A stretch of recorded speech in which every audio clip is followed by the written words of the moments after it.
Дали штипјани се уште возат велосипед или тој полека се заборава? Ги прашавме граѓаните на терен.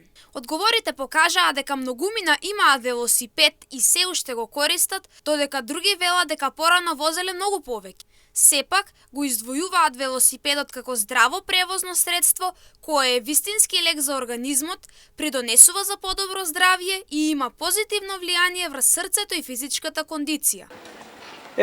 Возам ја, најкасно се научив да возам точак, на 50 години беше ме страх, ама возам точак. Многу убаво и здраво. Трошиш енергија? Тоа потрошиш и така, здраво за срцето, ритамот точно го фаќаш. Не е битно да возиш многу брзо, битно е да возиш према ритамот на срцето. Тие старите точоци. Не. Имам точак, ама не го возам, не. Да. Рекреативно? Да. Возам, јас сум 76 лета возам. Тоа е лек физкултура за целиот организам. Алван, чердакија, навака, нека станица, патеката. Тоа е добар лек. Да си купиш точок. Не возим. А порано? Не сме возили. Здраво е.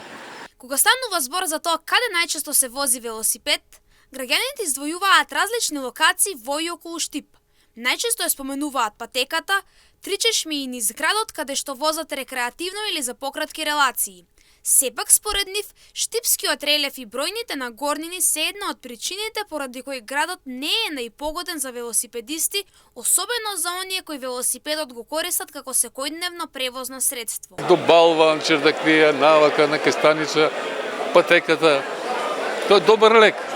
Да си купиш точок. Кај што е равно, што да ви кажем, Штип е малку незгоден за возење на точак. До 3 чешми и Штип така. Со сигурност можеме да кажеме дека велосипедот се уште има свое место меѓу штипјани. Некои возат од најмала возраст, други сакаат повторно да се вратат на оваа навика, а граѓаните имаат и една порака до сите оние кои се уште немаат велосипед, да си купат и да започнат да возат, поради сите придобивки што ги носи за здравието и организмот.